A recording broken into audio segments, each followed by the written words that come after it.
New York was already burning when the sky folded, not exploded, not torn open. It simply bent inward like reality had briefly forgotten how straight lines worked. Cars stalled mid-street.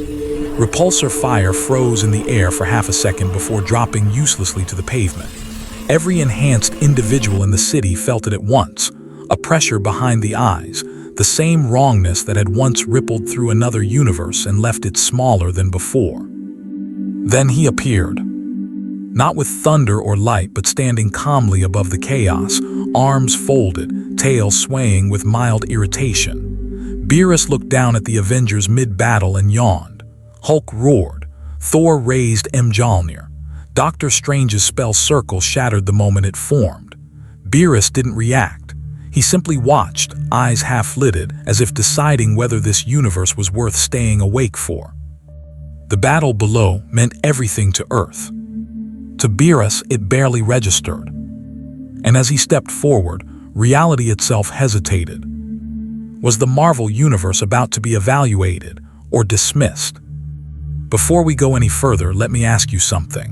If a god who already got bored of one universe stepped into yours, would you fight, plead, or hope he never noticed you at all? If you want the full breakdown, subscribe once and stay with me. The battle in Midtown had already crossed the point of control. Hulk's impact cratered an intersection that had been evacuated too late. Thor's lightning split the sky in jagged lines, shattering windows 6 blocks away. Iron Man's repulsors cut through smoke and debris, trying to herd civilians while keeping pressure on an enemy that refused to stay down. To anyone watching from the ground, this was another apocalypse narrowly contained by familiar gods and heroes. Then the air folded.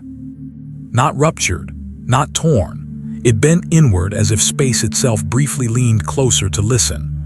Every combatant froze, not by force but instinct. Hulk growled and hesitated. Thor's lightning faltered mid-strike.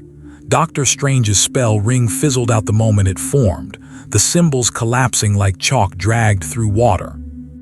Beerus appeared without ceremony. He stood several meters above the street, balanced on nothing, arms crossed, tail swaying lazily behind him. No shockwave announced his presence. No cosmic flare. Just a sudden, undeniable wrongness that settled over the battlefield like pressure before a storm.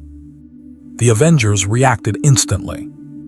Thor raised Mjolnir, eyes narrowing as he felt something ancient and unfamiliar pressing back against his godhood.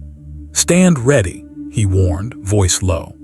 Iron Man's scanners screamed error messages he'd never seen before, power readings that refused to resolve into numbers. Hulk snarled, muscles tensing, unsure whether to charge or retreat. Beerus looked at them. Then he yawned. "That's loud," he said casually, glancing around at the wreckage. "Is this a festival, or are you always like this?" Iron Man hovered closer, cautiously. "Okay, new guy, you picked a bad time to drop in. Identify yourself." Beerus tilted his head, considering the armored man like an object left in the wrong place. "You're not in charge," he replied, tone flat. "Where's the interesting one?" Doctor Strange felt the words more than heard them. His third eye burned faintly as he failed to read Beerus's presence. There was no spell, no illusion, no extra-dimensional overlay. Beerus wasn't breaking the rules of reality. He was operating outside them. "This being doesn't belong here," Strange said sharply. "Everyone fall back." Beerus sighed, clearly disappointed. "You said that in the last universe too." Thor bristled. "You speak in riddles, stranger, if you threaten Midgard." Beerus waved a finger. Thor was gone. Not blasted, not struck, simply displaced, reappearing several blocks away, embedded halfway into a skyscraper, lightning sputtering uselessly around him as he struggled to understand what had just happened. The street went silent. Hulk roared and leapt. Beerus didn't look at him. Hulk collided with an invisible boundary, the impact sending shockwaves through the pavement as the green giant crumpled backward, stunned more than injured. He landed hard, shaking his head in confusion rather than pain. Iron Man fired. The repulsor blast vanished an inch from Beerus's face, dispersing like mist against glass. Beerus glanced at the fatting particles, unimpressed. "Still doing that," he muttered. "No wonder you get ignored." Dr. Strange opened a portal beneath Beerus's feet. It snapped shut immediately, sparks flying as the spell unraveled violently. Strange staggered, blood trickling from his nose. "That's not possible," he whispered. Beerus finally uncrossed his arms. The pressure intensified, not crushing, not violent but authoritative. Every enhanced being present felt it sink into their bones, a subtle reminder that whatever hierarchy they believed in did not apply here. "I've already seen a universe that worships loud children," Beerus said, drifting lower. "They mistook attention for worth. It got tedious." Iron Man hovered defensively in front of Strange. "You want something? Say it." Beerus looked past him, scanning the city, the sky, the layers of reality humming faintly beneath it all. He frowned slightly. "This one's different," he admitted. "Messier, but it thinks it understands power." That got Thor's attention as he tore himself free from the building and returned, lightning crackling weakly. "You will not judge this realm so lightly." Beerus turned to him slowly. "You're a god here?" he asked. Thor hesitated, just a fraction of a second too long. Beerus nodded. "That explains the noise." He snapped his fingers. Every magical artifact within a mile went silent. Mjolnir dropped from Thor's hand, slamming into the street with a sound that echoed far too loudly. Strange's cloak went limp around his shoulders. Even Hulk froze, confusion overtaking rage as something fundamental about the fight drained away. Beerus floated upward again, clearly losing interest. "You're not broken," he said, almost kindly. "You're just provincial." Sirens wailed in the distance as civilians stared upward, recording with shaking hands. Satellites realigned themselves without instruction. Somewhere beyond Earth's atmosphere, things that normally did not notice planets noticed this one. Beerus felt it. His ears twitched as a familiar sensation brushed against his awareness. Not resistance, not challenge, but recognition. The Marvel Universe was layered, watched, crowded with hierarchies that did not like being disrupted. He murmured, "So you're not empty." He looked down once more at the heroes below, scattered, bruised, alive but shaken. "I'll look around," he decided. "See what's worth keeping awake for."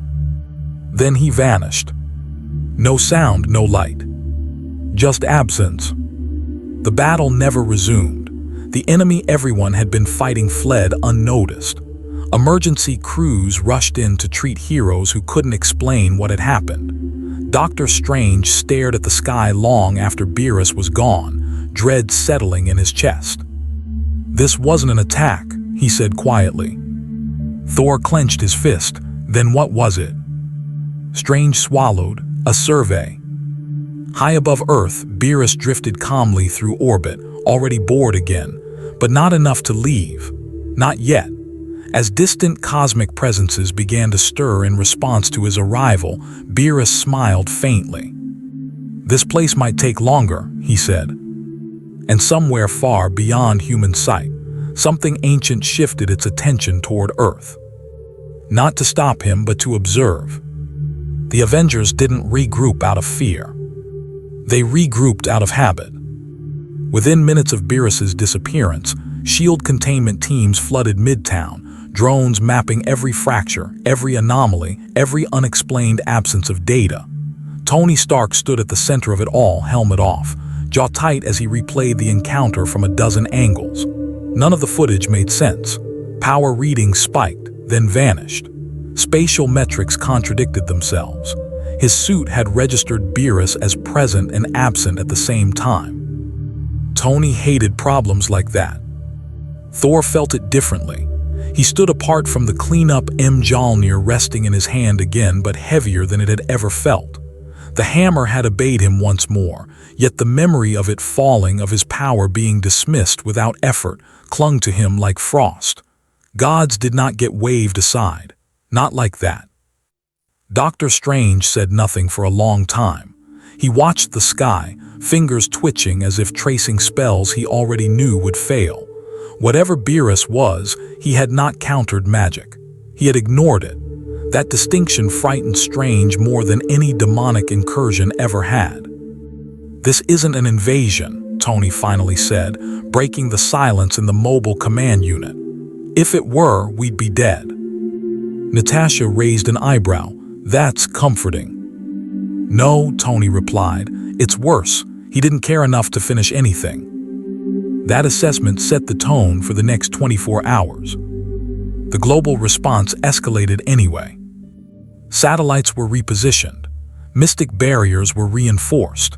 Every Avengers-level threat protocol was quietly activated under a different name, so no one had to admit what they were reacting to. The word Beerus was logged, categorized, and immediately flagged as insufficient. You couldn't label something that didn't play by the same assumptions. Beerus reappeared over Wakanda. Not because it was powerful, not because it was hidden, simply because it was quiet. He hovered above the golden city, watching its shields hum steadily, impressed not by their strength but by their restraint. No alarms screamed, no weapons fired. The city observed him, measured him, and waited. Beerus smiled faintly.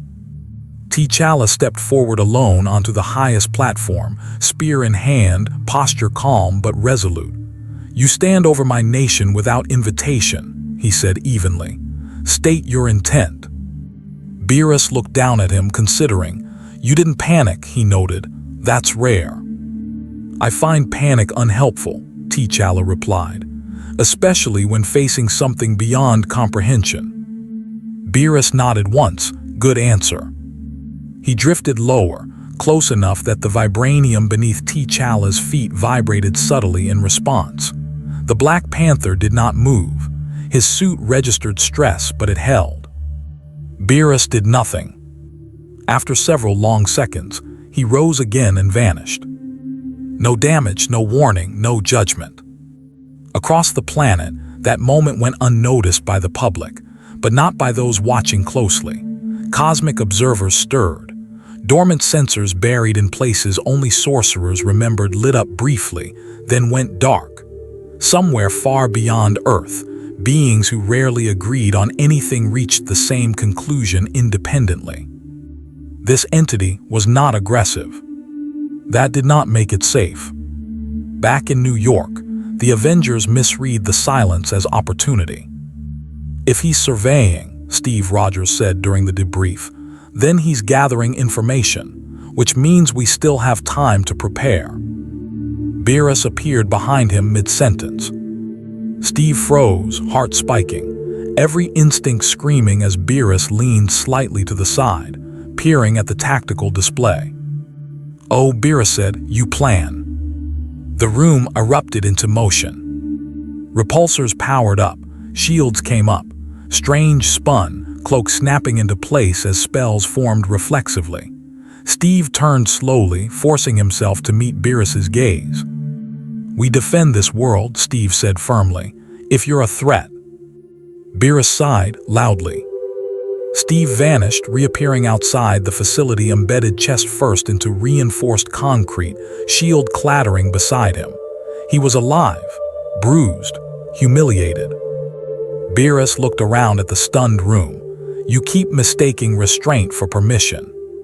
Strange stepped forward, voice controlled but strained. "If you're not here to destroy us, then why are you here?" Beerus considered the question seriously. "Curiosity," he answered, "after boredom." Tony swallowed. "And what happens if we fail your evaluation?" Beerus shrugged. "Nothing," he said, "or something, depends how tedious you become." He turned to leave, then paused. "For what it's worth," he added, glancing back, "you're louder than the last one, but you're also layered." Then he was gone. The silence he left behind was worse than the chaos he'd interrupted. Within hours, fear spread, not through explosions or attacks, but through inaction. Beerus didn't topple cities. He didn't issue demands. He didn't escalate. He simply appeared, dismissed efforts, and left. The Marvel Universe had faced conquerors, annihilators, mad gods, and cosmic judges before. They all wanted something. Beerus wanted nothing. That broke the playbook. S.H.I.E.L.D.'s models failed. The Avengers' unity frayed under uncertainty. Heroes trained harder, pushed further, prepared for a battle that refused to arrive. Each attempt to define Beerus reduced their confidence instead of increasing it. And far above Earth, drifting lazily between orbits, Beerus watched it all with mild amusement. So much motion, he muttered, so little acceptance. He felt the stirrings again, the quiet attention of cosmic entities who had begun to notice him noticing them. No confrontations yet, just awareness, curiosity meeting curiosity. Beerus smiled faintly. This one might actually get interesting, he said. Below, the Avengers stood ready for a war that might never come, unaware that the greatest danger wasn't destruction. It was being judged slowly, calmly, and without urgency. S.H.I.E.L.D.'s first mistake was believing this was a jurisdiction problem. Within 48 hours of Beerus's arrival, emergency councils convened across the globe. Classified channels lit up with overlapping authority claims, threat assessments, and contingency plans pulled from conflicts that, in hindsight, suddenly felt small. Alien invasions, reality-warping tyrants, celestial incursions, all of them had been terrible, but all of them had followed patterns. Beerus followed none. Nick Fury sat at the center of it, one eye fixed on a screen filled with satellite feeds that refused to behave. Beerus didn't trigger alarms. He didn't distort gravity enough to justify red alerts. He didn't even stay in one place long enough to triangulate. He appeared, observed, and left, each time stripping a little more confidence from the systems designed to respond to him. He's not violating sovereignty, a general argued. We can't justify escalation. Fury didn't look at him. That's because you think sovereignty means something to him. The Avengers were deployed anyway. Not as an attack force, as a presence. The logic was simple and deeply human. If Beerus was evaluating worth, then showing unity, strength, and coordination might matter. It had worked before with cosmic entities who respected resistance or ideology. It did not work with Beerus. He appeared in the middle of an Avengers formation over the Pacific, hovering calmly as jets and carriers repositioned beneath them. Captain Marvel was the first to react, flaring with energy as she approached cautiously. "You're in restricted airspace," she said, firm but controlled. Beerus looked down at the ocean. "That's water," he replied. "Airspace is above it." She hesitated, then pressed on. "We're asking you to leave." Beerus blinked slowly. "No," he said. Captain Marvel lunged. She hit an invisible boundary and rebounded hard, tumbling back through the air before stabilizing. Beerus didn't move, didn't even look at her again. He drifted lower, peering at the carrier deck where crew members froze in terror. "So many rules," he mused. "You stack them very carefully." Fury's voice crackled through the comms. "All units disengage." Too late. Beerus raised a single finger and tapped the air. The carrier didn't explode. It didn't sink. Every system on board simply shut off simultaneously. Power, propulsion, communications gone. The ship became a dead mass floating helplessly, crews scrambling to understand what had happened. Beerus floated upward again. "Institutions rely on continuity," he said softly. "You assume tomorrow will resemble today." He vanished. The damage was minimal, reversible. Engineers restored power within hours. No lives were lost, and yet the message landed harder than any city-leveling attack ever could. Beerus had demonstrated that control was optional. That night, panic didn't spread through the streets. It spread through offices. Stock markets wobbled as trading algorithms flagged anomalies they couldn't name. Intelligence agencies began withholding data from one another, not out of malice, but fear of being wrong. Religious leaders issued contradictory statements, some calling Beerus a god, others a test, others a distraction from older prophecies hastily dusted off. The Marvel Universe had always believed it understood power because it could respond to it. Beerus offered no response window. Doctor Strange confronted him again 2 days later alone on the steps of the Sanctum Sanctorum. He didn't raise a spell, didn't posture, he simply waited. Beerus appeared beside him, uninvited but expected. "You came back," Strange said carefully. Beerus nodded. "You're quieter when you're alone." Strange met his gaze. "You're not attacking us, you're not conquering, so what makes us worth staying for?" Beerus considered the question longer than anyone else had ever been allowed. "You're busy," he said finally. "You care very loudly." "That's not an answer," Strange replied. Beerus shrugged. "It's the only one you get." He glanced toward the city, toward millions of lives organized by rules, schedules, and beliefs that assumed permanence. "You mistake endurance for importance," he added. "It's a common error." Strange swallowed. "And if we become unimportant?" Beerus smiled faintly. "Then I'll stop noticing you." That terrified Strange more than annihilation ever could. Elsewhere, the consequences of Beerus's presence rippled outward. Cosmic entities stirred, not to confront him, but to reevaluate. Watchers observed more closely than they had in eons. Abstract forces adjusted their attention, wary of something that didn't announce itself as a threat yet undermined assumptions simply by existing. No one challenged Beerus directly. Not because they feared losing. Because they feared being irrelevant. The Avengers felt it too. Missions continued, but confidence eroded. Every victory felt smaller.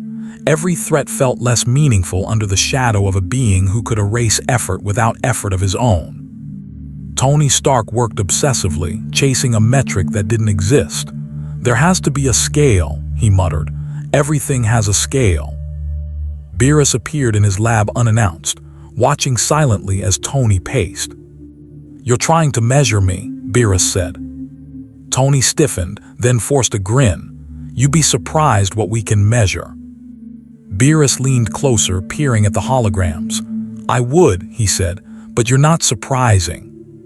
Tony bristled. "Then what would?" Beerus paused. For the first time he seemed genuinely thoughtful. "Restraint," he answered, without fear. Then he was gone. Tony stood there long after, the weight of that word pressing down harder than any threat. Across the universe, something shifted.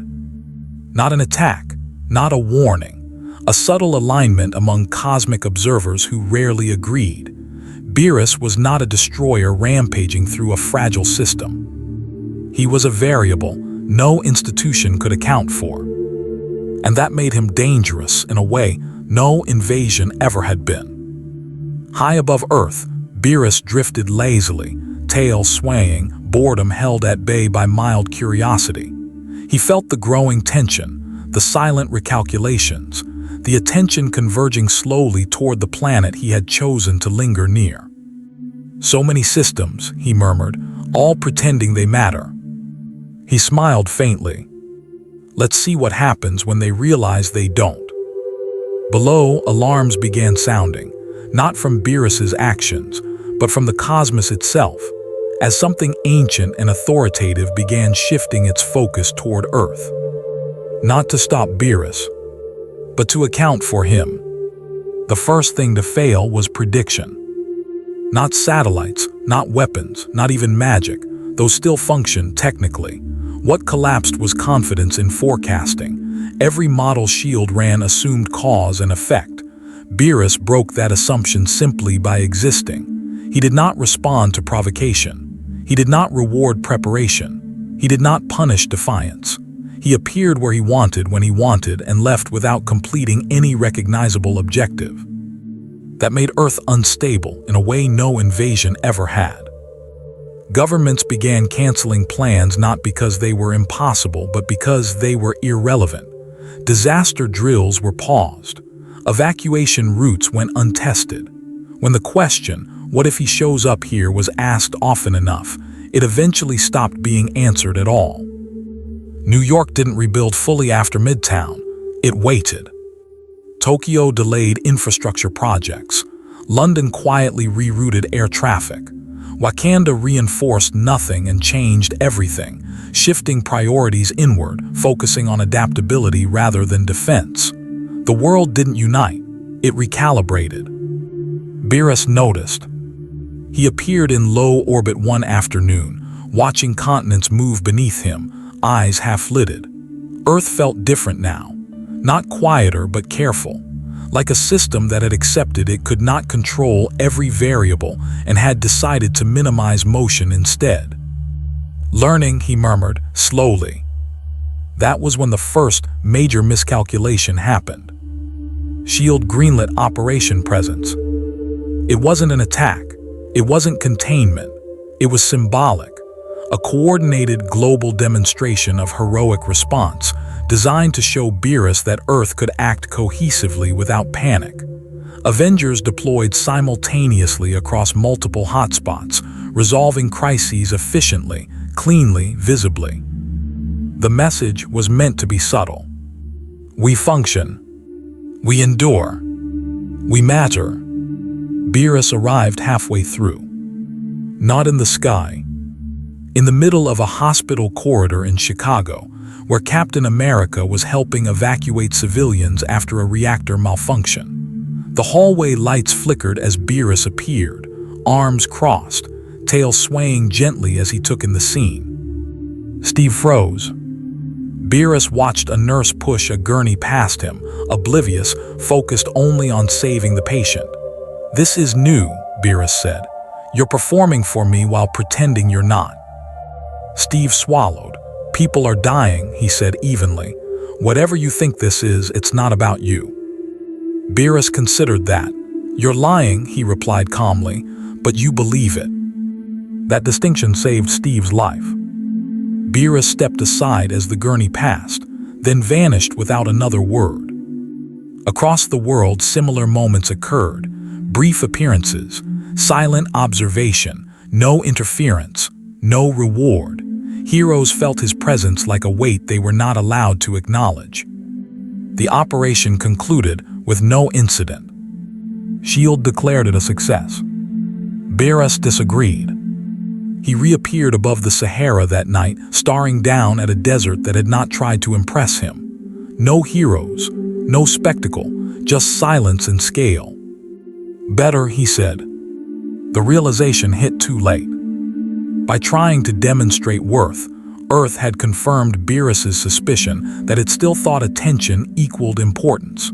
Institutions adjusted again, pulling back from visible coordination. The Avengers were quietly told to stand down unless absolutely necessary. That vacuum didn't remain empty. Street-level threats surged. Smaller crises went unanswered longer. Criminal networks tested boundaries that no longer felt guarded by omnipresent gods. The world wasn't collapsing, but it was stretching thin in places it hadn't needed to before. People noticed. Dr. Strange confronted Fury over it. "You're changing behavior patterns around him." Fury didn't deny it. "We're adapting." "You're shrinking," Strange replied. "There's a difference." Beerus watched these adjustments with mild interest. Earth had become a variable, not a centerpiece, not a battleground, but a case study. He appeared briefly on the Moon, then Mars, then the edge of the solar system, testing how far the universe's attention followed him. It followed closely. Cosmic entities began circling, not visibly, not directly, but through omission. Celestial movements altered slightly to avoid proximity. Ancient watchers adjusted observation angles. Power hierarchies that had stood for eons subtly recalculated their margins. Beerus felt it all. "So you do notice," he said, amused. just not enough to act. He returned to Earth without warning, this time above Latveria, where Dr. Doom stood on a balcony, armor gleaming, eyes already fixed on the sky. "So," Doom said, voice resonant, "another god seeks relevance." Beerus hovered unimpressed. "You seek control," he replied, "different problem." Doom raised a hand, arcane energies swirling, not in attack but in demonstration. "This world bends to will," Doom said, "mine most of all." Beerus tilted his head. "Does it?" He snapped his fingers. Latveria did not fall. Doom did not scream. The arcane energies dissipated harmlessly, leaving Doom standing exactly where he was, power intact, authority untouched. Except one thing changed. Every sensor, mystic or technological, in Latveria went dark simultaneously. Beerus drifted closer. "Power that requires acknowledgement," he said quietly, "is." He vanished. Doom stood alone on his balcony, fists clenched, realizing something crucial. Beerus wasn't diminishing power. He was reframing it. Across the world, leaders, heroes, and gods felt the shift. Earth was no longer a stage where power proved itself through dominance. It was a space being evaluated for relevance within a much larger system. The Avengers met in silence that night. "We can't force a response," Tony said finally. "And we can't ignore him," Natasha added. Thor stared at his hands. "Then we endure." Doctor Strange shook his head. "No, we wait, and we hope waiting doesn't bore him." High above, Beerus lounged in orbit, tail flicking lazily as he watched Earth adapt again, slower this time, more cautiously. "Still trying to matter," he murmured. Then his ears twitched. Something shifted far beyond Earth, an alignment, deliberate and ancient. The universe was no longer just watching him. It was beginning to account for his continued presence. Beerus smiled faintly. "Ah," he said, "now we're getting somewhere." Below, Earth continued adjusting, unaware that it had crossed from being observed to being included in a much larger equation. The universe did not announce its attention. There was no alarm, no ripple of light, no apocalyptic omen carved across the stars. What changed was subtler and far more unsettling. Ancient systems that had existed to observe rather than interfere adjusted their priorities. Routes used by beings older than language bent slightly away from Earth. Cosmic traffic that normally ignored one blue planet began to flow around it like water around a stone. Earth had become inconvenient. Beerus sensed it immediately, not as threat, not as pressure, but as recognition. The kind that came when something persistent refused to leave a room. He hovered above the dark side of the moon, arms folded, watching distant points of power reevaluate their trajectories. He hummed, "You're late." On Earth, Dr. Strange felt it as a tightening behind his eyes. The Sanctum's wards hadn't failed, but they no longer felt singular, as if they were now one layer among many, rather than a final line. He convened every mystic contact he had, comparing notes across dimensions. They all reported the same thing. Nothing attacking. Nothing approaching. Everything watching. Thor noticed it next, standing alone in a storm that refused to obey him the way it once had. Not defiance, hesitation. Asgardian power still flowed, but it now felt contextual, measured against something else. Something that hadn't existed here before. Nick Fury noticed it last, and only because every off-world contact shield had went silent within the same hour. Not hostile silence, professional silence. The kind that said, "You're no longer our concern." That terrified him more than invasion ever could. Beerus descended that evening without ceremony, landing in the middle of an uninhabited plateau in Mongolia. The Avengers arrived minutes later, not because they'd been summoned, but because every instinct told them that if something was going to change again, this was where it would happen. They didn't attack, they didn't posture. They waited. Beerus glanced at them briefly, then looked past them, far past toward the curvature of space itself. "You feel it now," he said casually. The room got quieter. Thor stepped forward carefully. "The cosmos watches," he said. "So do we." Beerus blinked slowly. "No," he replied. "You react, that's different." The ground trembled, not violently, not destructively, but enough to remind everyone present that the planet itself was still subject to forces beyond consent. Beerus crouched, placing 2 fingers against the stone beneath him, eyes narrowing in concentration. Far above, something adjusted. Across the galaxy, a celestial altered course by a fraction of a degree. Not retreat, not approach, just recalculation. Dr. Strange gasped, clutching his chest. "He didn't summon anything," he whispered. "He didn't command, he just existed loudly enough." Beerus stood satisfied. "Good," he said. "They're paying attention now." That was when the first emissary arrived. Not to Earth, to space above it. A presence manifested at the edge of perception, vast enough that instruments failed to define it, but restrained enough not to rupture reality by arriving. The Avengers felt it like a pressure wave through bone and thought. Beerus turned his head slightly, unimpressed. "You could have stayed hypothetical," he said. The presence did not answer with words. It answered by holding position, an act of restraint so deliberate it bordered on deference. Beerus smiled faintly. "Still cautious," he murmured, "good instinct." On Earth, panic began spreading, not through headlines but through silence. Astronomers stopped publishing. Space agencies halted launches. Governments were briefed without context, told only that something larger than any known model was now treating Earth as occupied territory. Not claimed. Occupied. Homelander watched the feeds from a Vought-controlled satellite feed he wasn't authorized to access. His hands shook as he zoomed in on nothing. No enemy, no target, just empty space where instruments screamed uncertainty. "They're not even looking at me," he whispered. Vought executives argued behind closed doors, realizing too late that Beerus had collapsed the market value of power itself. SUPs were no longer deterrents. They were irrelevant data points in a much larger assessment. Beerus returned to Earth briefly, appearing in Wakanda without warning. T'Challa met him alone, calm but alert, eyes sharp. "You bring attention," T'Challa said, "not conquest."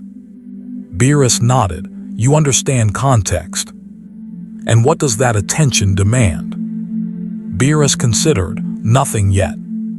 He vanished again, leaving Wakanda intact, untouched, and newly important for reasons no one could explain.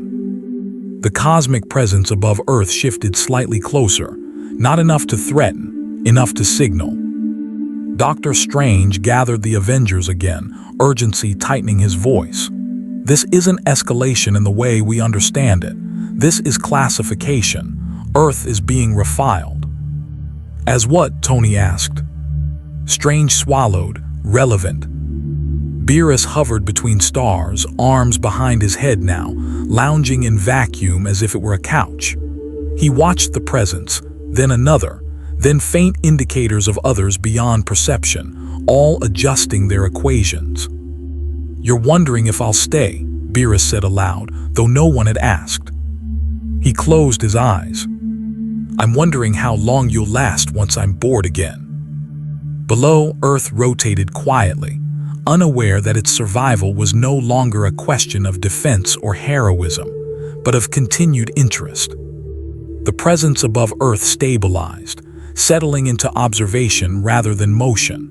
The cosmos had accepted Beerus's presence as a variable it could not remove, only accommodate. Which meant Earth was no longer alone. It was adjacent.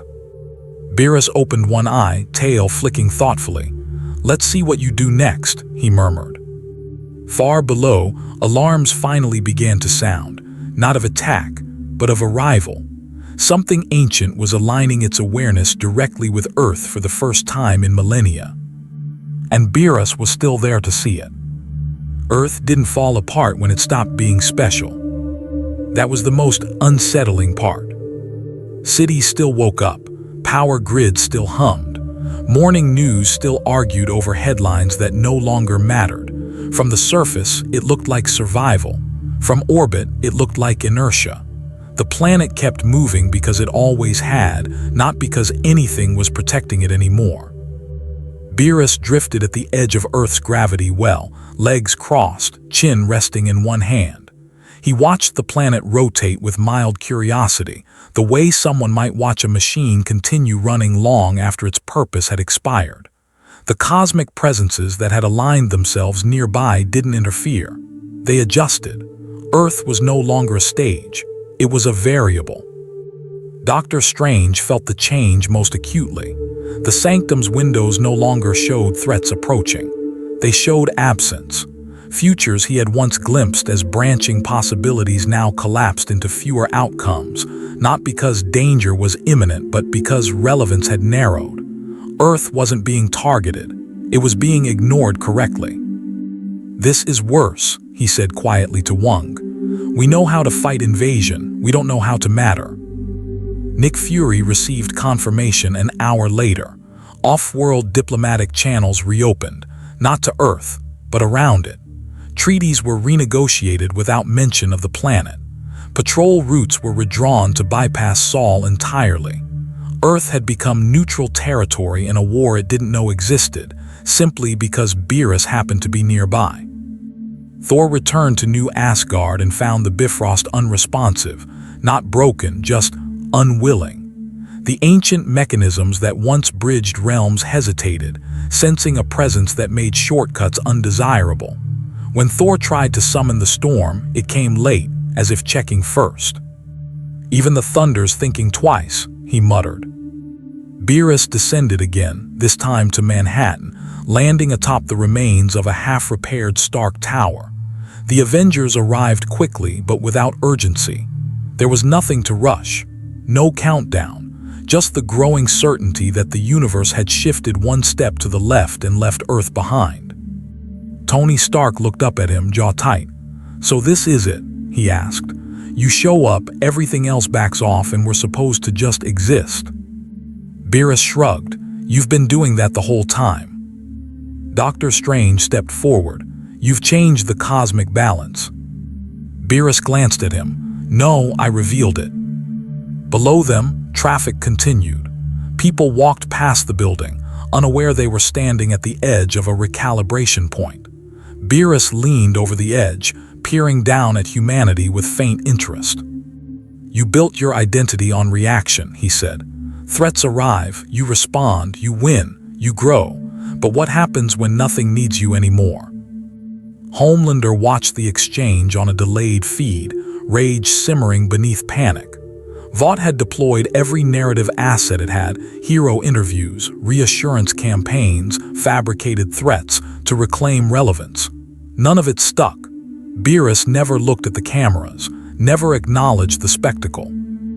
Homelander screamed into the empty air above a Vought facility, lasers carving his insignia into the clouds. Beerus didn't notice. That broke something fundamental. On the global stage, governments convened emergency summits that ended in silence. There was nothing to legislate against indifference. Military stood down not because they were ordered to, but because command structures no longer made sense. You couldn't posture against something that wasn't looking at you. Beerus sensed movement beyond Earth's immediate neighborhood. A second presence had adjusted its orientation. Not closer, not farther, parallel.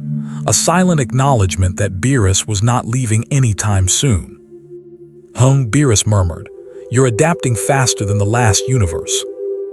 Dr. Strange felt it too and went pale. "There are layers now, observers that never interacted with us before. They're not hostile." "No," Beerus said, "they're efficient." He raised one finger, not threateningly, not dramatically, and tapped the air. The sound echoed like glass being struck underwater. Somewhere in deep space, a structure folded in on itself and vanished. No explosion, no debris, just absence where complexity had been. Tony stared. What was that? Beerus smiled faintly, an experiment that went nowhere. The implications landed hard. Beerus wasn't fighting threats. He was pruning irrelevance. And Earth, by proximity, was now subject to the same evaluation, passive, casual, and absolute. Wakanda's sensors picked up the disturbance next. Shuri stared at the readings, disbelief tightening her expression. "We didn't trigger this," she said. "We're just nearby."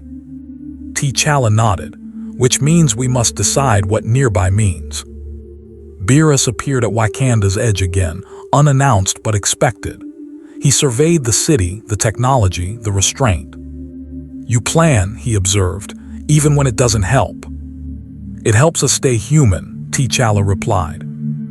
Beerus considered that. "That's interesting." He didn't destroy anything. He didn't bless anything.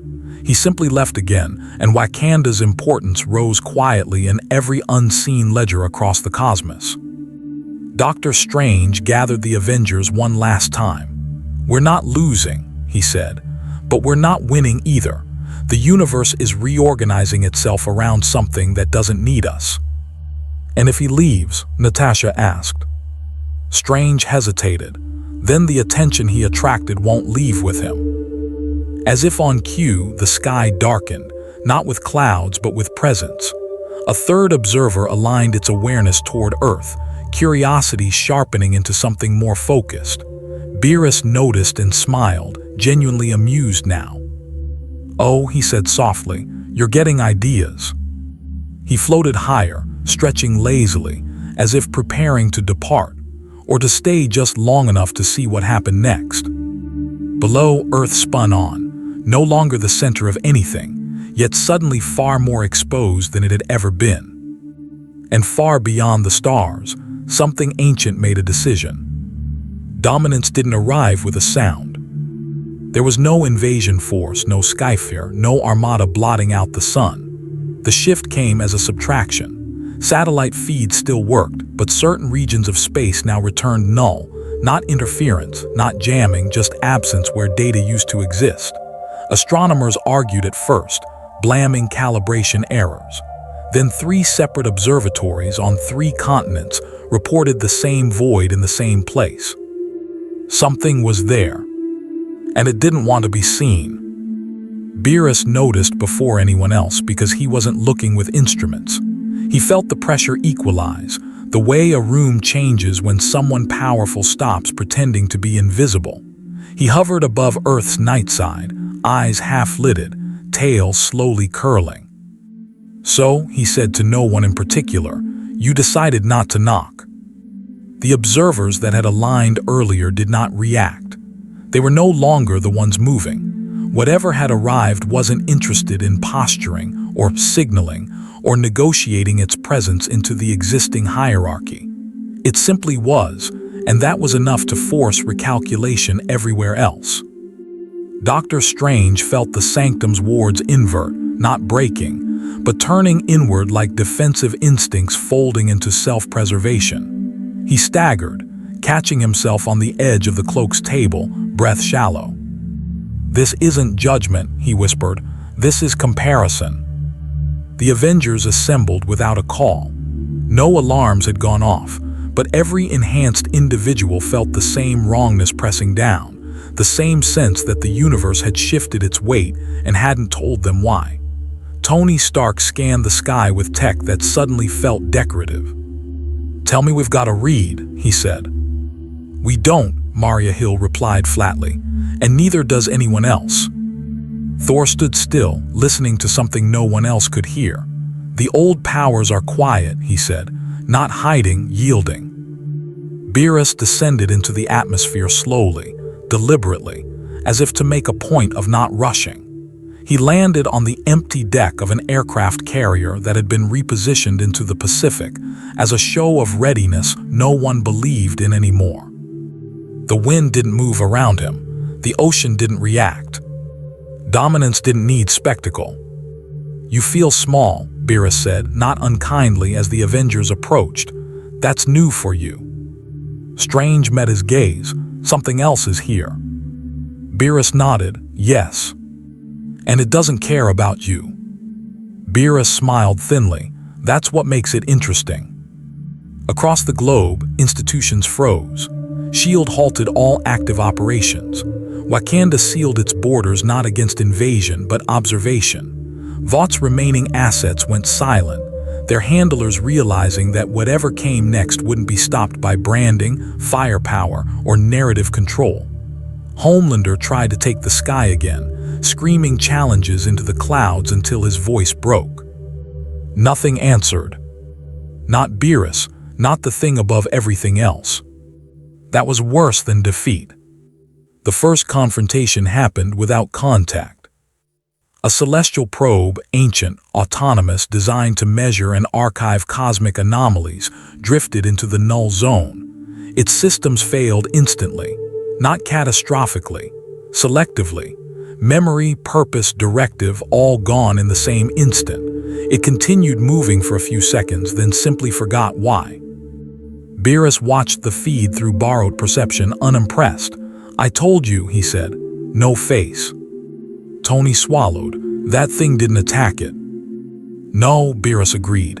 It rendered it unnecessary. Dr. Strange understood then. It's not asserting dominance through force, he said slowly. It's asserting it through irrelevance. Beerus glanced at him, mildly approving. You learn fast, shame it won't help. The presence shifted again, not closer to Earth, but closer to Beerus. The air around him thickened, reality smoothing itself as if preparing to accommodate two incompatible absolutes in the same space. For the first time since arriving in this universe, Beerus straightened. Oh, he murmured, you're curious about me. The Avengers tensed instinctively, though none of them believed they could intervene if something went wrong. This wasn't a fight they could join. It wasn't even a fight they could understand. The presence pressed gently, not an attack, a query, a test of persistence rather than strength. Beerus didn't flinch. Instead, he yawned.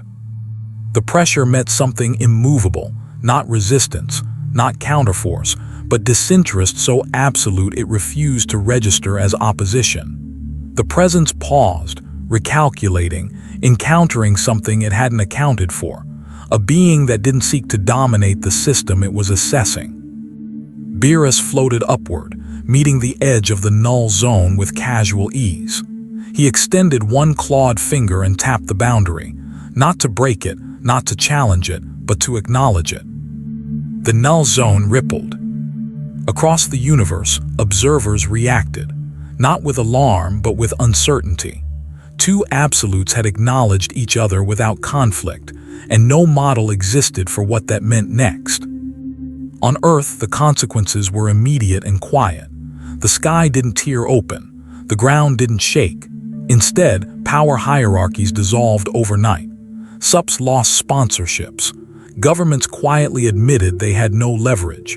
Religious institutions splintered as faith recalibrated around the possibility that gods existed and didn't care. Beerus withdrew his finger and turned back toward Earth. You're still here, he said to the Avengers. Interesting. What happens now? Natasha asked. Beerus considered the question, then shrugged. That depends on whether you insist on being noticed. Above them, the presence began to withdraw, not retreat, archive. It had gathered enough data to move on, its interests satisfied or postponed. Beerus watched it go, expression unreadable. Not bored yet, he decided. As the null zones collapsed back into emptiness, Earth felt the weight lift slightly, not relief, not safety, but reprieve. The universe hadn't chosen it.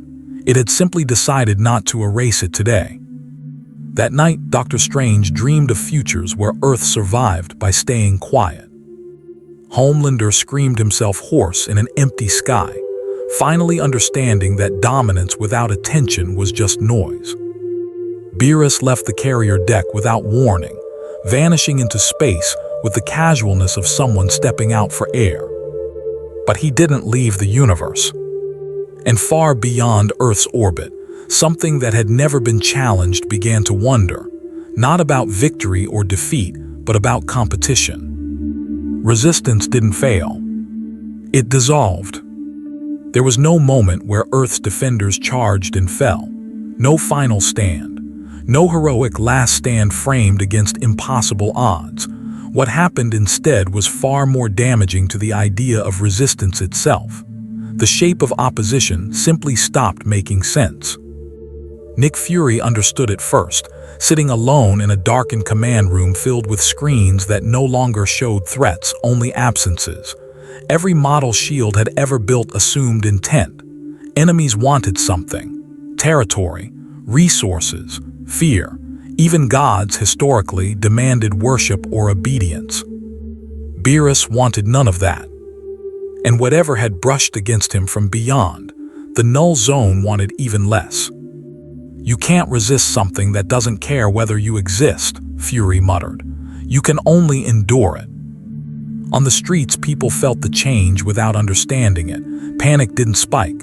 Violence didn't surge. Instead, there was a strange flattening of emotion. Markets reopened, but no one trusted growth. Faith didn't collapse, but it fractured inward. The question was no longer will we survive, but will we matter long enough to notice? The Avengers tried to operate as they always had, but the rhythm was gone. Missions felt staged, like reenactments of a world that no longer required them. When Thor stopped a localized disaster in Eastern Europe, no one cheered. They were grateful, yes, but gratitude had replaced belief. Doctor Strange saw it in the astral plane. Resistance used to have weight there, symbols, wards, collective will shaping reality into something sturdy. Now it felt thin, like a membrane stretched too far. Earth's defenses weren't weakening. They were becoming irrelevant to the forces now aware of the planet. Beerus drifted through deep space, watching the ripple effects without urgency. He had not caused resistance to lose shape. He had merely removed the assumption that power needed to answer it. His presence had taught the universe a dangerous lesson. Dominance did not require engagement. That lesson spread quickly. A cosmic war, long predicted and carefully avoided, simply stalled. Two vast forces disengaged simultaneously, not because peace had been achieved, but because escalation no longer promised significance. Why fight for supremacy when something greater had demonstrated how small that concept really was? On Earth, Vought International collapsed in a single week, not through destruction but through abandonment. Investors fled first, then governments, then the public. Their strongest weapon had never been Homelander or Compound V, it had been the illusion that power could always be escalated. Beerus had made escalation meaningless. Homelander felt it like suffocation. He still had his powers. He still had the strength, the speed, the invulnerability. But no one cared, not in the way that fed him. His threats went unanswered. His appearances were met with silence or pity. Even fear had moved on to something larger, something quieter. He confronted Butcher in the ruins of a half-evacuated city, demanding acknowledgement, screaming about gods and worth and betrayal. Butcher listened, arms crossed, eyes cold. "You're not the problem anymore," Butcher said. "That's what's killing you." Homelander struck him hard enough to crater concrete, but the act felt hollow, even to him. Violence without relevance tasted like ash. Beerus returned to Earth briefly, not to observe humanity, but to check a fluctuation in probability that had amused him. He appeared in a quiet desert town, sitting cross-legged on the roof of a gas station while the world watched from a distance, afraid to disturb him. Doctor Strange approached alone. "You've changed the way resistance works," Strange said. "Not just here, everywhere." Beerus opened one eye. "No," he corrected. "I revealed its dependency." "On what?" "Attention." Strange nodded slowly. "Then what happens when people stop resisting entirely?" Beerus smiled faintly. "That's when something interesting might happen." Above them, the sky rippled, not violently, not visibly to the untrained eye, but enough for Strange to feel it. The presence from before had not returned. Instead, something else shifted, less absolute, more adaptive. A force that thrived not on dominance, but on systems collapsing under their own uncertainty. Resistance losing its shape created opportunity. Beerus sensed it too and stood, stretching lazily. "Ah," he said, "now this universe is learning something useful." "What?" Strange asked. Beerus vanished mid-motion, his voice lingering just long enough to answer. "How to live without a script."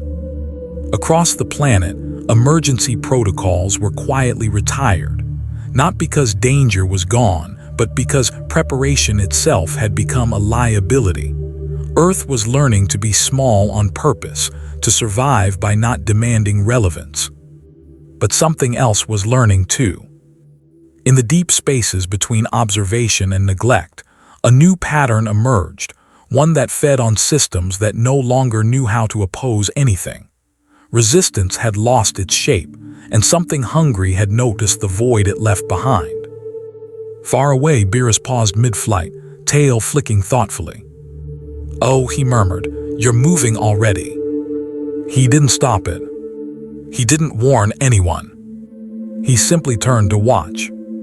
Loss didn't arrive as destruction. It arrived as subtraction. The first thing Earth lost was warning.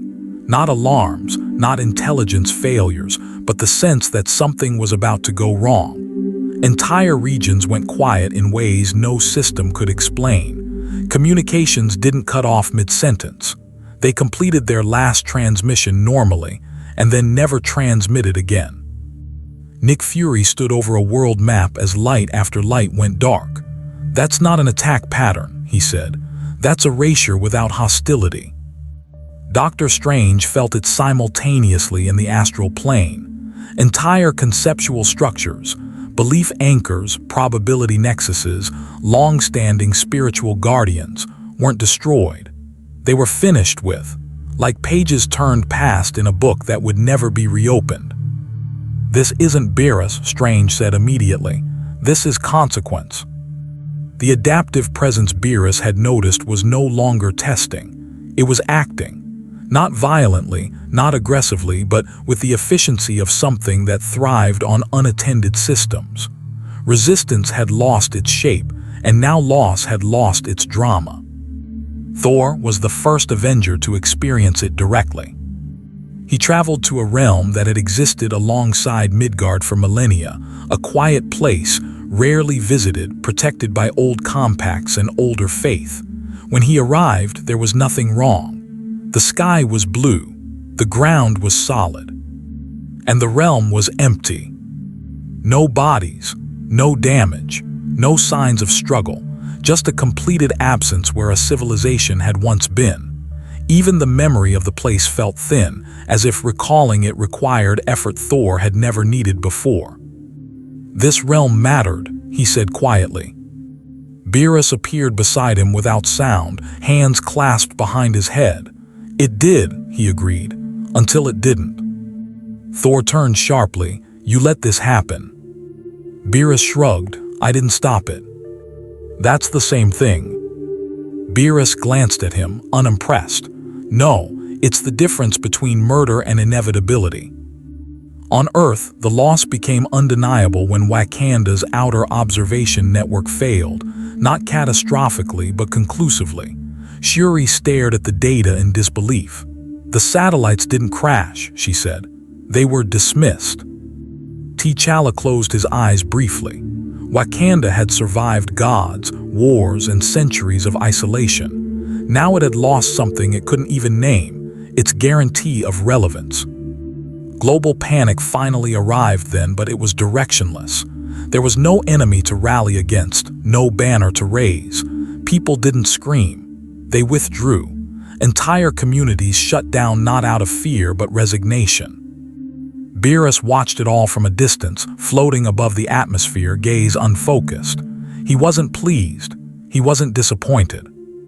He was attentive. The adaptive force moved again, this time closer to Earth's conceptual boundaries. It didn't breach them. It didn't need to. Loss itself had become permanent, and permanence was an invitation. Doctor Strange confronted Beerus one last time, desperation tightening his voice. "This is what happens when gods get bored," he said. "Things fall apart." Beerus tilted his head. "No," he replied. "This is what happens when universes assume they're entitled to continuity." Strange stared at him. "So what now?" Beerus looked away, toward the place where the first loss had occurred. "Now," he said softly, "we see who adapts without pretending it's temporary." Above Earth, the stars shifted subtly, not in position but in meaning. Paths closed, futures narrowed. The universe had moved past the idea that everything could be restored. Loss was no longer something to avenge. It was something to live with. And somewhere in the dark between outcomes, the adaptive force prepared its next subtraction, one that would not be cosmic or distant, but painfully close to home. Beerus smiled faintly. "This part," he murmured, "is where it gets honest." The prayers went unanswered first. Not dramatically, not with lightning or silence heavy enough to feel holy. They simply didn't register. Across Earth and beyond it, rituals continued out of habit rather than faith. Incantations were spoken correctly. Offerings were made precisely. Ancient names were invoked with the same reverence they always had. Nothing answered. Doctor Strange noticed it when a spell that had always produced something, a flicker, a resistance, a backlash completed without consequence. The magic didn't fail. It concluded like a message sent to an address that no longer existed. "They're not dead," he said to Wong, voice tight. "They're unreachable." Thor tried next, standing alone on a cliff under a sky heavy with clouds that refused to move. He called to Odin's memory, to the echoes of gods who had once shaped fate through will alone. The thunder rolled half-heartedly, then dispersed. No judgment, no guidance. "They're choosing not to answer," Thor realized. Or worse, they no longer needed to. Beerus floated above a dying star, watching it dim with the patience of someone familiar with endings. The adaptive force hovered at the edges of perception now, no longer tentative. It wasn't erasing gods. It wasn't killing them. It was disconnecting them. Systems of belief, power exchange, and cosmic obligation unraveled as quietly as old wiring being removed from a building scheduled for demolition. The gods still existed, but the universe no longer rooted anything through them. Beerus found this mildly entertaining. "Ah," he said softly, "you found a cleaner method." On Earth, the consequences were immediate and irreversible. Cultures built on divine contracts collapsed into uncertainty. Supernatural threats that once relied on hierarchy lost coherence, turning feral or inert. Even the Avengers felt it, Thor most of all, as something foundational slipped out from under them. "You're losing your ceiling," Beerus told him bluntly when Thor confronted him again. "That always hurts." Thor clenched his fists. "This world survives on connection." "No," Beerus corrected. "It survives on momentum. Connection was just convenient." Nick Fury watched as global intelligence agencies shut down entire departments dedicated to gods, demons, and extra-dimensional entities. Not because they were defeated, but because they stopped responding. Homelander, desperate and unraveling, tried something unprecedented. He prayed. Not to Beerus, not to anything specific. Just upward, screaming promises, threats, bargains into a sky that no longer cared who was shouting. The silence that followed broke what little identity he had left. Beerus didn't witness it. That made it worse. The adaptive force moved again, severing another network, this one closer, more personal. A city known for its mystic significance lost its resonance overnight. The place still existed, but every spell cast there decayed instantly, like sound in a vacuum. Doctor Strange felt it collapse and dropped to one knee. "That place anchored centuries of protection," he whispered. "It's gone." Beerus appeared beside him, uninvited. "Not gone," he said, "deprecated." Strange looked up sharply. You talk like this is software. Beerus smiled faintly. Everything is if you watch long enough. The realization hit then, harder than any loss before it. The universe wasn't punishing Earth. It was moving on. God stopped answering not because they were defeated, but because they were no longer necessary intermediaries. That terrified even the cosmic observers. Beerus sensed their discomfort and laughed quietly. Don't look at me like that. You're the ones who kept pretending permanence was a right. Above Earth, the stars stabilized into new alignments that bypassed divine structures entirely. Fate rerouted itself. Probability stopped consulting tradition. When the gods stopped answering, humanity lost more than protection. It lost permission. And somewhere, deep within the adaptive forces expanding awareness, Earth was marked not as sacred ground, but as testable, a place where old safeguards no longer applied. Beerus drifted away again, bored but curious, leaving behind a universe learning the cost of unanswered calls. The moment everyone waited for never came. There was no final strike, no catastrophic collapse that forced the world to accept the end of everything it knew. What arrived instead was far crueler, a realization that whatever had been lost was never coming back, and no force remained capable of revering it. Dr. Strange confirmed it first. He stood in the ruins of a sanctum that had once existed simultaneously in 3 dimensions, a place where time, probability, and will intersected. The structure still stood physically. The wards were still etched into the stone. The symbols were intact, perfectly preserved. They did nothing. Strange tried again, carefully, methodically. Every spell he cast completed exactly as designed, drawing power, forming structure, releasing intent. And then it ended. No feedback, no echo, no resistance. There's nothing to push against, he said quietly. Reality isn't broken, it's closed. Across the planet, similar discoveries surfaced. Technologies once capable of rewriting matter at a fundamental level still functioned, but only within limits that could no longer be bypassed. Cosmic artifacts that had once bent rules now behaved like ordinary objects. Even chaos-based forces stabilized into predictability. The universe had finalized its new parameters. Thor felt it when Stormbreaker refused to open a path beyond the known realms. The axe didn't reject him. It simply had nowhere else to go.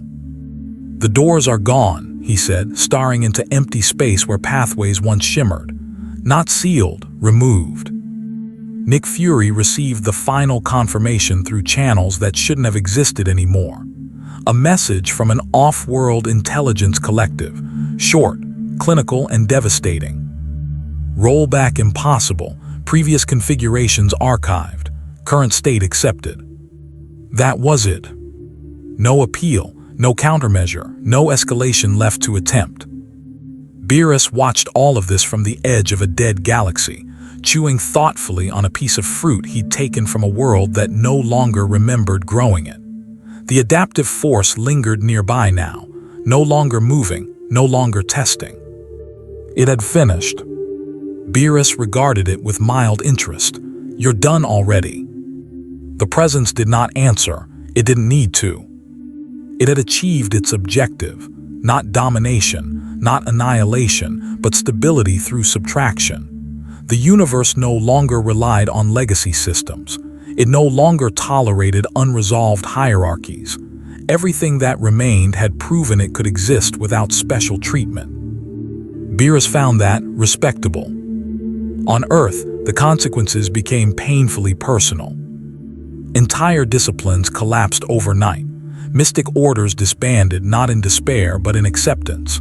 Superhumans realized their ceilings were now fixed. Power growth slowed, then stopped entirely. There would be no sudden awakenings, no hidden evolutions waiting to be unlocked. What you were was what you would remain. Homelander learned this last. He tested himself obsessively, pushing harder, flying faster, burning longer, convinced that if he just broke through some invisible barrier, relevance would return. It never did. His power still worked. His body still held. But nothing answered him anymore. No crowd, no God, no narrative. When he finally snapped, there was no spectacle, just a man screaming into an empty sky that had already moved on. Beerus never saw it. Doctor Strange met Beerus one final time, standing on a quiet mountainside under stars that now felt distant in a way they never had before. "This is permanent," Strange said. Beerus nodded, "Yes." "You could undo it." Beerus tilted his head. "I could undo some of it." Strange held his gaze. "Why won't you?" Beerus smiled faintly, "Because then nothing you learned would matter." The truth settled heavily. The universe hadn't been destroyed. It had been corrected. What remained was smaller, quieter, more fragile, but also honest. There were no hidden safeguards now, no divine escalation waiting in reserve. Survival meant adaptation, cooperation, and restraint rather than spectacle. Beerus stretched lazily, turning away from Earth. "You'll be fine," he said, "or you won't. Either way, it'll be your story again."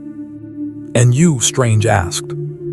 Beerus paused, considering the stars beyond stars.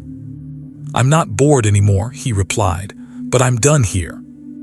The adaptive force receded fully, folding itself back into the unseen layers of existence, its work complete. Cosmic observers disengaged. The universe settled into its new equilibrium, not triumphant, not defeated, just changed. As Beerus drifted away, the last traces of borrowed attention vanished with him. Earth was alone again. Truly alone. And for the first time in its history, there would be no reset. No miracle. No undo. The universe did not mourn. There was no period of cosmic grief, no echoing lament from the stars, no divine backlash for what had been lost. When Beerus left, when the adaptive force withdrew fully into whatever layer of reality it belonged to, existence simply continued, but with less room to breathe. That was how everyone felt at first. Space felt farther away, even when it was. The night sky looked the same, but it no longer carried the same promise. Exploration didn't stop, but ambition dulled. Every civilization that had once assumed growth was inevitable began quietly adjusting to limits that could no longer be challenged or bypassed. Earth woke up into that smaller universe without ceremony. Doctor Strange stood on the roof of the sanctum at sunrise, watching light spill across a city that would never know how close it had come to being deprecated entirely. The mystic currents were stable now, thin, predictable, finite. Magic still existed, but it no longer bent around desire or desperation. "This is it," he said to Wong. "No more exceptions." Wong nodded. "Then we'll have to be careful." Careful became the new global doctrine. Governments didn't collapse. They consolidated. Emergency powers faded into permanent restraint. Research into reality-altering technologies was shelved not by treaty, but by understanding. There was no longer a margin for catastrophic error. The universe had demonstrated conclusively that it would not intervene to save anyone from themselves. Nick Fury oversaw the quiet dismantling of entire divisions within S.H.I.E.L.D., not out of defeat but relevance. "We built systems assuming escalation was always an option," he said. "Now it is. So we adapt or we vanish." Wakanda adapted fastest. Without cosmic shortcuts or divine insulation, its focus shifted inward. Sustainability replaced expansion. Protection replaced dominance. T'Challa addressed his people not with promises of greatness, but of continuity. "We are not smaller," he told them. "The world around us is simply no longer infinite." Thor struggled longer than most. Not because he was weak, but because his identity had been forged in a universe that answered him. When he finally accepted that the old pathways were gone, that gods no longer functioned as pillars of reality. Something in him settled. He returned to New Asgard and stayed, not as a king of realms, but as a guardian of people who could no longer rely on myth to save them. The Avengers did not disband. They redefined themselves. No more cosmic escalation, no more borrowed absolutes. They became responders, not symbols, protectors of the fragile, finite space humanity still occupied. Victories were smaller now. Losses were permanent. Every decision carried weight because there was nothing waiting to reverse it. And then there was Homelander. He survived. That, in the end, was the cruelest outcome. Without Beerus, without gods, without an audience that believed power meant inevitability, Homelander was left with exactly what he had always avoided: consequence. Vought couldn't spin him anymore. Governments no longer feared him enough to placate him. The world didn't hate him loudly. It simply stopped caring. He vanished from the public eye, not in exile, not in prison, but into irrelevance. Occasionally, reports surfaced of a man flying alone over oceans or deserts, screaming challenges at nothing. No one investigated. There were more important limits to respect now. Far from Earth, Beerus paused at the boundary between universes, glancing back one last time. He didn't feel regret. He didn't feel satisfaction either. What he felt was finality. The Marvel Universe would go on without cosmic shortcuts, without hidden safeties, without the comforting lie that something greater would always intervene at the last moment.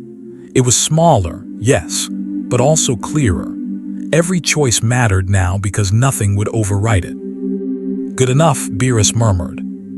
He turned away and vanished completely, not leaving a ripple behind. The stars remained. They just felt farther apart. In the years that followed, no one spoke of gods the same way again. Faith became personal.